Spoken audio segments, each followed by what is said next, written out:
Dealing with bad guys in nice suits, get in your head like laser roots. A fight for your life's titan boots. Before fighting with the titan, still win the youth. Always killer in the booth. Yo, what's up everybody? It's your boy Mood616 here, and I'm back with a brand new hip-hop album review. This time it's going to be for my man's Klive Kraven and his brand new album, Natural Selection. Yeah. First off, I want to give a big shout out to Klive Kraven and the whole Gold-Minded Record family. What's up, homies? Alrighty, so, brand new album from Klive Kraven. Very excited about this. Klive Kraven, he's an amazing MC slash producer slash MC, however you want to put that. He's the proud owner and runs Gold-Minded Records and does fantastic work. For y'all that aren't familiar, all the links will be down below, so if you're watching this and you don't have any idea what I'm talking about, check out the links. So yes, the brand new album by Klive Kraven, Natural Selection. Now, this is kind of a milestone record for Klive. This album right here marks his 16th release, and to mark his 16th album release, he decided to kind of, do it a certain way. He's got 16 tracks on here, all produced by 16 different producers. Now, a lot of times when you produce a record or use that concept of, all different producers and stuff, sometimes it fully doesn't work because, the album doesn't feel very cohesive. It doesn't really flow together too well when you get so many different producers. But in this case, that is just definitely not the case. This really does work. This album is very cohesive sounding, right from top to bottom. You have Domingo on the very first track, Natural Selection. And for y'all out there that don't know who Domingo is, he's produced for, cats like Big Pun, fucking, Rakim, Big Daddy Kane, among MCs, Master Ace, I believe. So many fucking people. Yeah, right off the bat, man, just an amazing track, amazing posse cut. Featuring Anonymous, Sean Strange, and Donnie Menace. It's an awesome, awesome track right to start off the record. Cuts by White Shadow. Yeah, so you can't go wrong with a starting off a record with a posse cut. Now, in my personal opinion, I think it's very ballsy to start off an album with a posse cut. Most posse cuts like that you usually have at the end of a record. But I think this one really does work, though, because it is the title track for the record. Kind of sets the stage. This is what you're going to get. And it just comes hard right at you, right off the fucking start, man. I absolutely love that. Next up is The Green Room. Produced by, man, these glasses are so dark. Ed Bundy. Featuring Nutcase. Love the Green Room track, man. It's fucking awesome. It's got an amazing sample of, I believe it's a comedian, telling the story about, his history of drug use and stuff. But just an awesome track. Love the fucking intro, the sample used in the intro. It's fucking awesome. You can hear it in the background right now. It's fucking amazing. Next up is a song called Something for Nothing, featuring Mina Fedora on the vocals, and it's produced by Flay Captured. I'm not 100% familiar with a lot of the producers on here, so but yeah, Something for Nothing, an amazing fucking track. In my personal opinion, I think it's the best song on the album, for a few different reasons. I think the content is so brilliant. It's very beautiful written, well written by Klive. Now the vocals by Mina Fedora just fucking works so well. It's mixed really well. She sounds amazing on the track. It's not overdone with the vocals. The chorus is very short and to the point. Just a really, really fucking good track, man. Very heartfelt, and yeah, I find myself listening to that track nonstop. I think Klive's flow and delivery and ability to change up his content style so drastically, after a song like The Green Room, coming at you hard with, not hard, but, it's a wee track. And then, coming out of the woodworks with Something for Nothing, I think it just really shows his versatility in his rhymes, and same with his flow, too. He changes up his flow so much on this record, which something I'll get into in a little bit, too, but I absolutely love Something for Nothing. It's a fucking amazing track. Next up, you have a song called Blood Soaked Soil, and that is produced by Hiko. yeah, it's one of, Clive getting back to his darker roots. It's more of it's a darker type track. Very cool beats. I don't think there's actually any beats on this entire record that I disliked. Very, very solid picks by Klive Kraven for the beats used on this record. I think, everything seems to flow so well on this, man. Just came together real well. Next, you got track number 5 called True Hatred Part 3. The third entry in the True Hatred series. Once again, it's a darker track, full of hatred and stuff. I shouldn't really say that, it's not, but it's a fucking awesome track, and that is produced by J-Beat. Very cool track, very awesome stuff. So track number 6, American Crime, produced by Vic Rimes. American Crime is a fucking dope track. Very, very dope beat by Vic Rimes. Again, Clive with the flow fucking works so well in the track. It's just, it's another one of his dark tracks. You kind of, after he did Something for Nothing, put down about 3 kind of his darker feeling tracks on the record. Next up is a track called Chess with Heathens featuring Kinetic, True Grit, and Curio Myth, and that is produced by Plague Plenty. Another, posse type track on the record. Everyone comes correct in that. Connecticut, of course, being from Kill Army, which is so fucking cool that Clive's doing tracks with guys like Kinetic. Kinetic's so fucking dope on this record too, man. True Grit sounds awesome on his verse. Everyone comes real correct on Chess with Heathens, man. It's just a dope type posse. Kind of reminds me of maybe something like maybe Army of the Pharaohs kind of meets definitely has that Wu-Tang feel, because Kinetic just screams Wu-Tang affiliate, man, big time. It's fucking dope though, real dope. Next up is a track called Too Many of Us, produced by Sean Strange. And right away, this song got me, man, with the fucking Onyx or the Sticky Fingers sample used in that track, man. Fucking awesome. Sean Strange, I didn't really quite realize how good of a producer he was. I went back and listened to some of his other stuff that he'd produced, and wow, I was actually really quite impressed with his production. I've really known him more as like an MC. I guess I didn't really even realize some of the stuff I was listening to was actually produced by him. But that's a really fucking dope track. Love the samples in it. Next up is a song called Mother's Lament, and that's produced by Tucky. Mother's Lament is the epitome of Clive knowing when to change up his style and making it work. Mother's Lament is basically, it's just it's like a big hug to his, mom, basically. But the fucking flow used in the song is so unique and different. It really fits the beat.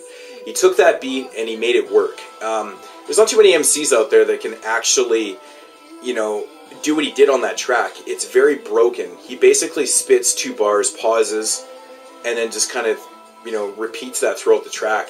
I think it's very, very ballsy. I think it's very dope. Like I said, it shows his versatility in his style. He's not afraid to try things on records, and that's what this album was really all about. Using 16 different producers, and trying so many different type things. Everything from changing up his flow to changing up his fucking the choruses. One thing about this record that really sticks out is the choruses too. He changes up the choruses so much on the record, like just different types. Some albums you'll listen to it, they'll have that 4-bar fucking rhyme, whatever. No, his choruses are all different, whether he's using a female on the hook or writing the hook himself or changing his voice or doing whatever. Just bar structure is totally different too. It makes for a really fucking awesome listen. It just keeps you interested throughout the whole album. So that's pretty much the middle of the album. Then you got track 10, which is Little Cindy Part 2, which is basically the the end of the story of Little Cindy. Kind of like the revenge or whatever, how you want to put it. I don't really want to give it away, but fucking awesome writing. Klive Kraven, fucking, it's so dark. It's so dark, but it doesn't come off being dark. If you listen to lyrics, it's just like, holy shit, kind of blows you away a little bit. I think it's fucking brilliant, and I really, really like how he scripted that song. The part 2 to Little Cindy. I think it's fucking awesome. And that was produced by Invectrum. Next up is a song called The Mystery Machine, produced by Scamadix. I'm sorry if I'm getting some of these names wrong. I'm not too familiar with some of these producers. So, The Mystery Machine is basically a track about, I guess it's kind of like aimed at, you know, saying fuck society kind of thing. I think that's kind of what Klive was getting at in that track right there. I thought it was really dope, really cool, really well done. Next up is a song called I Am the Warlord. This one kind of feels like, and that one is produced by Spion Lippe. I'm so sorry for butchering the fucking shit out of these names. This one right here is one of the, maybe not one of the first ones, but this one really does have that like straight up kind of Gladiator feel to it. Comes hard. I love the hook in I Am the Warlord, man. It's fucking, this is exactly one of the tracks I'm talking about where he changes up his course so much. You know, it's dope, man. It comes hard and it's just fucking, it's wicked. It's really, really dope track. Next up, number 13, Bad Guys in Nice Suits, which is produced by Klive Kraven, featuring Plague Plenty and Alzheimer's. Now, this is not to kiss Klive's ass or anything, but in my personal opinion, it's the best beat on the album. Holy shit, man. When I first listened to this album, like really, really listened to it, I was just kind of sitting down, laying back and stuff, and after I was done listening to the record, I was going through it, and I realized that Klive had produced that track, and I was like, that's fucking awesome. But it's just one of those fucking just straight hardcore, in-your-face kind of tracks. 3 verses, fucking dope-ass hook in this track, man. It's a banger. It's straight up fucking just in-your-face, straight up banger track. Next track is called Rich Kuklinski Flow. That is produced by Trillion. Rich Kuklinski, I believe it was a serial killer, Richard Kuklinski, and I believe where Klive was coming from was using his name and, his name as Murderous Flow. He fucking tears that track apart, man. I think it's really fucking dope. And then next up, track number 15, Battle of the Barbarians, featuring AWOL and Supreme, produced by White Shadow. Now that track starts off with a fucking bang. Klive comes in on the very first second of the very first bar, just fucking hits it straight up. We actually talked about this, and he said it took him a few tries to get that.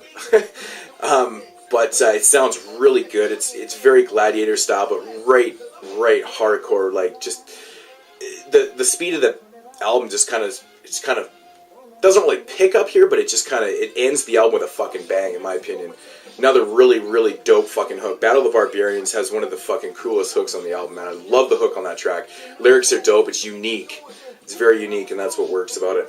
And then the last song on the album, Shroom, Dust, and Butter, which I believe is the very first single on the album, and that is produced by this guy's name, Caligaracuts. It's probably one of the most unique sounding beats on the record. Now, I'm wondering if this is the reason why it was picked to be the first single. It definitely really does stick out on the album. The beat is different. Klive's flow, it really adapts to that type of beat, because the beat is very not like anything else on the record.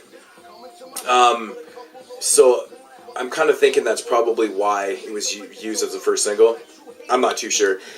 In my personal opinion, I probably would not have chosen that song to be the first single, but that's just me, and, this is why I'm not putting out albums, because, but whatever. But yeah, it's a cool track. It's probably not one of my favorites on the album, but it still is cool. It's very different. It fits the scheme of the record, though, because, like I said, this album, it's very cohesive, and even though that track sticks out, it still works, in my opinion. So that's the 16 tracks. Now, my overall feel of this record, which I have stated, I think it's just, I think it's very, very, very ballsy and very unique, this album, because, like I said, using 16 different producers could be very disastrous, or it could be very awesome, like it turned out on this project right here. That's definitely the ear that Klive Kraven has, to pick those right beats that complement each other from track to track, and make an album 16 tracks, no intros or interludes or nothing. It's fucking awesome. I think it runs around 55 minutes or something, which is a perfect length for a listen.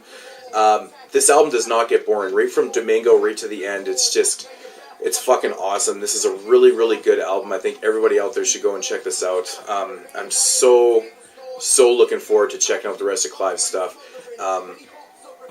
Yeah, it took me a while to get his records, but I did, and I'll be, checking those out soon. But if this is what I have to look forward to, then I'm really excited, because this is it's really quality hip-hop. That's all I can say. It's quality, it's creative, it shows a lot of heart, and it shows a lot of fucking strength, and it's very honest. This album is very, very fucking honest.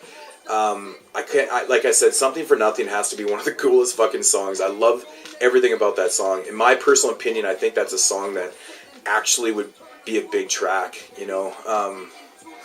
and the writing on Little Cindy, I mean, it's just, holy shit, it just fucking blew me away. I think it's so brilliant.